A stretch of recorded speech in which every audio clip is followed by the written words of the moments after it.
हम नित्यानंद आप लोगों के सामने आज फिर अपने चैनल आकांक्षा लाइफ पर आया हूं।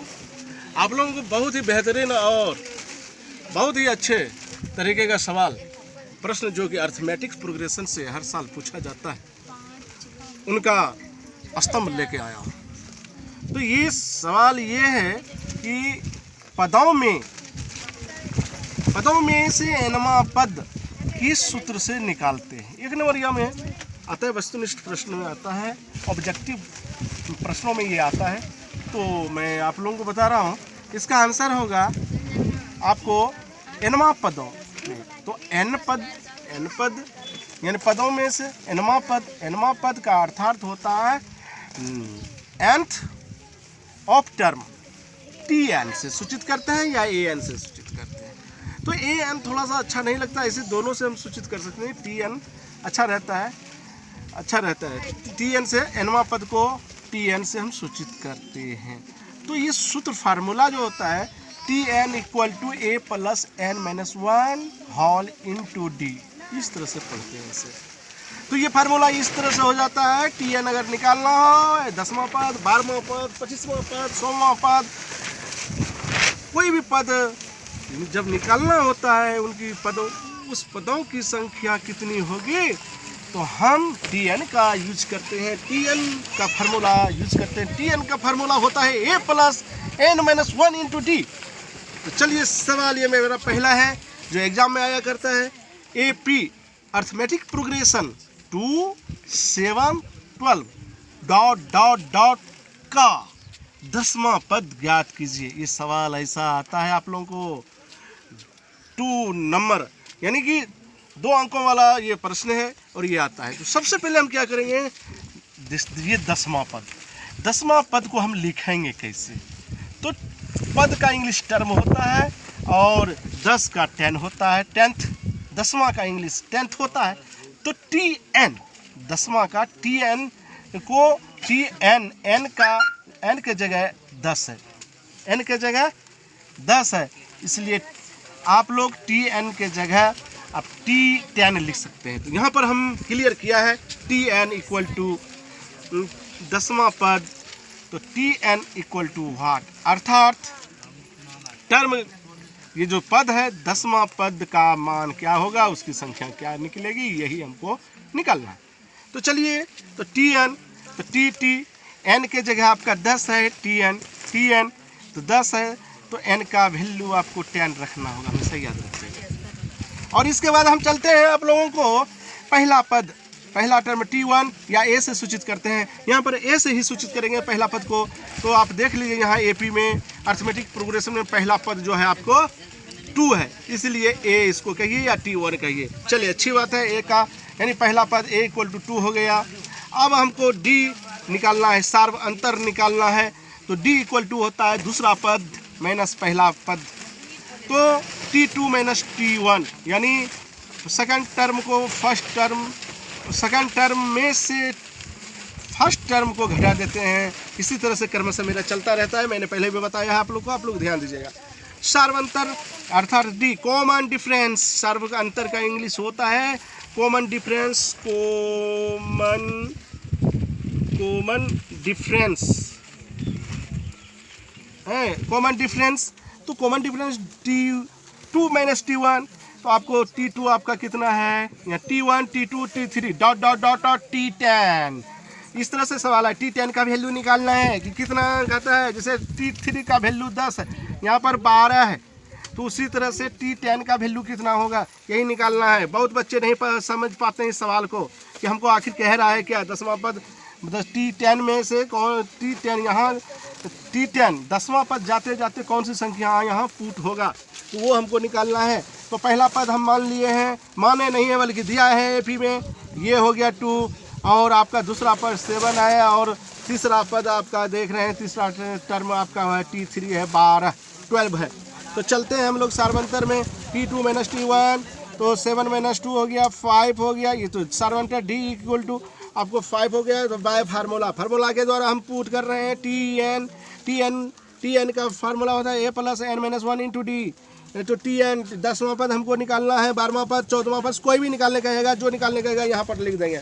तो 10वां पद निकालने कहता है, टी के पास हम 10 लिखे, इक्वल टू ए का वैल्यू हमको यहाँ पर पहला पद है आपका 2 प्लस एन का वैल्यू हम एन के जगह टी एन के जगह टी एन एन के जगह 10 लिखे हैं, 10 लिखे हैं, तो इसलिए एन के जगह 10 होगा -1 होगा, इंटू 2 का वैल्यू 5 होगा, तो इसलिए T1 इक्वल टू हो गया 2 प्लस और 9 10 -1 हो गया इंटू 5, 9 5 जा तो 45, इसलिए T10 इक्वल टू है 2 plus 45 equal to T10 equal to 47, answer हो गया।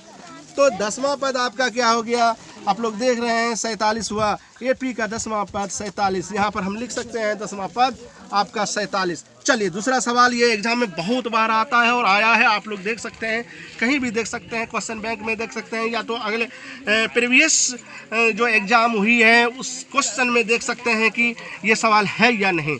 वह AP निर्धारित कीजिए, यानी अर्थमेटिक प्रोग्रेशन बनाने कहता है, एक अंकों में, दो पदों में, 3 पदों में, 4 अंकों में, यानी डॉट डॉट की चलो AP आपको बनाने कहता है, जिसका तीसरा पद 5 और 7 है, तो जिसका तीसरा पद 5 है, यहाँ देख लीजिए तीसरा पद 5। इसको सवाल को जब तक नहीं समझिएगा तब तक आप कभी भी मेथड में खड़े नहीं उतर पाइएगा। खड़ा उतरने के लिए कम से कम आपको सवाल को समझना होगा। डिफ़िकल्ट सेंटेंस वाला ये प्रॉब्लम है, इसको सॉल्व करने के लिए आपको डिफ़िकल्ट वर्ड को पहचानना होगा, समझना होगा, उनके भाषा को समझना होता है, लैंग्वेज को समझना होता है। तो वह कहता है, यहाँ सवाल देखिए, वह AP निर्धारित कीजिए जिसका तीसरा पद 5 और सातवां पद आपका जो है 9 है। तो चलिए गिवन दैट तीसरा पद आपका 5 है, जिस तरह से सवाल में है उसी तरह मैंने लिखा। तीसरा पद सर कितना है, 5 है, तो तीसरा पद को हम भाषा में लिख सकते हैं T3। पद का इंग्लिश टर्म होता है, तीसरा का 3, तो टर्म 3 तीसरा पद का वैल्यू आपको 5 दिया गया है अकॉर्डिंग टू क्वेश्चंस, प्रश्नानुसार। तो सातवां पद आप देख रहे हैं, आपको सवाल में दिया गया है, सातवां पद 9 है, तो सातवां पद आपको 9, T7 इक्वल टू 9 हो गया, T7 का वैल्यू 9 हो गया। चलिए अच्छी बात है, T3 5 T7 9। चलिए y फार्मूला यूज करेंगे हम लोग, Tn का वैल्यू होता है a plus n minus 1 into D, तो T3, अब T3 का हम लेंगे, T3 लिए इक्वल टू ये नहीं है, a प्लस n का वैल्यू तीसरा पद है, तो n के जगह 3 लिखेंगे -1 इंटू डी, तो T3 इक्वल टू हो गया a प्लस 2d। तो यहाँ इधर हम पक्षांतर कर दिए हैं direct, a plus 2d equal to 3 5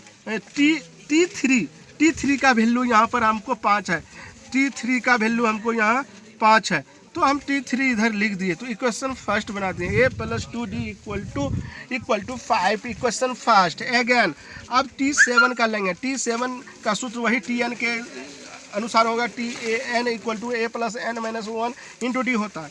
तो T7 में भी a प्लस n के जगह 7 है, सातवां पद कह रहा है, n का वैल्यू n है 7 है, तो n के जगह 7 माइनस 1 इंटू डी, 7 में से 1 घटाए तो 6d हो गया, ये है प्लस के इधर a plus 6d equal to है, सातवां पद 9 है, तो T7 के जगह हम 9 लिख दिए। इक्वेशन सेकंड तैयार हो गया। इस तरह से इक्वेशन फर्स्ट और इक्वेशन सेकंड में, तो इक्वेशन फर्स्ट जो है a plus 2d equal to 5 हो गया, और दूसरा आपका हो गया a plus 6d into equal to 9, equation second. अब देखिए इसको हम कहेंगे साइन चेंज करेंगे, प्लस है तो a, प्लस है तो माइनस हुआ, यहाँ प्लस है तो माइनस हो गया, तो ये आप देख रहे हो ये प्लस का वैल्यू कहते हैं प्लस माइनस माइनस हो जाएगा, यहाँ भी प्लस है तो 9 के नीचे प्लस माइनस होगा, प्लस से छिपा रहता है। तो ये अच्छी तरह से माइनस का सिंबल मैं दे रहा हूँ, जो कि थोड़ा सा बोरिंग ना लगे। तो प्लस ये है, ये प्लस था, छिप गया, ये माइनस, प्लस का साइन चेंज किए तो माइनस हो गया, ये माइनस हो गया, तो यहाँ प्लस छिपा हुआ, तो प्लस माइनस बीच वाला ख़त्म, प्लस माइनस माइनस, तो ये दोनों कैंसिल हो गया। तो आपके पास क्या बचा, प्लस माइनस माइनस, 6 में से 2 कैंसिल हो गया, लेस देन हो गया, तो आपका 4d हो गया। तो बड़ी अंक यहाँ 6 है, 2 से ज़्यादा संख्या 6 का है, उसके आगे जो साइन रहेगा वही नीचे लिखा गया। तो 4 माइनस 4D हो गया इक्वल टू -9 + 5 तो -4 हो गया, minus minus cancel, 4D equal to 4 4 cancel 1 हो गया, तो D का वैल्यू 1 होगा। इक्वेशन फर्स्ट में D का वैल्यू 1 पुट करने पर, तो इक्वेशन फर्स्ट आप जान ही रहे हैं, a + 2D होता है, a + 2D इक्वल टू 5। यहाँ नीचे मैंने लिखा a + 2D equal to 5। a का वैल्यू तो हमको निकालना है, d का वैल्यू 1 है, a + 2 लिखे, d के जगह 1 लिखे, equal to 5। a + 2 equal to 5, a equal to 5 में लेस देन 3 किए तो 2 किए तो 3 बचा मिला, तो a इक्वल टू 3 हो गया। तो पहला पद, ये पहला पद आपका a जो होता है पहला पद या T1 होता है, जो भी दोनों में से मान लेते हैं, तो पहला पद 3 हो गया। तो दूसरा पद आपको निकालना है, पहला पद T1 equal to a equal to 3 किए, T2 निकालने के लिए a प्लस पहला पद में सार्वंतर को जोड़ देते हैं a + d, तो a का वैल्यू आपका 3 है और d सार्वंतर 1 है, तो 4 हो गया। अब तीसरा टर्म निकालने के लिए 3 निकालने के लिए हमको a + 2d लिखना होगा। इस तरह से मैंने आपको बताया है, ये फार्मूला टाइप का हो जाता है। a का वैल्यू आपका 3 निकला है, 3 दे दिया और यहाँ पर 2 है, d का वैल्यू 1 निकला है, 1 से इंटू किए तो 3 + 2 इक्वल टू 5, T4 हो गया, a + 3d इक्वल टू हो गया 3 + 3 इंटू 1, क्योंकि d का वैल्यू 1 है, तो 3 + 3 इक्वल टू 6। इस तरह से AP हमारा तैयार हो गया। हम 3 लिखेंगे, 4 लिखेंगे, 5 लिखेंगे, 6 लिखेंगे, 7 8 9 10 जो भी लिखते हैं डॉट डॉट डॉट डॉट आगे चलता गया। इस तरह से AP मेरा तैयार हो गया और यही AP मांग रहा था। ये प्रश्न ये जो देख रहे हैं ये एक्सरसाइज 5.2 का है और ये दोनों सवाल बहुत ही इंपॉर्टेंट है और एग्जाम में पूछा जाता है, इसलिए आप लोग घर में रिवाइज करें। जय हिंद, जय भारत।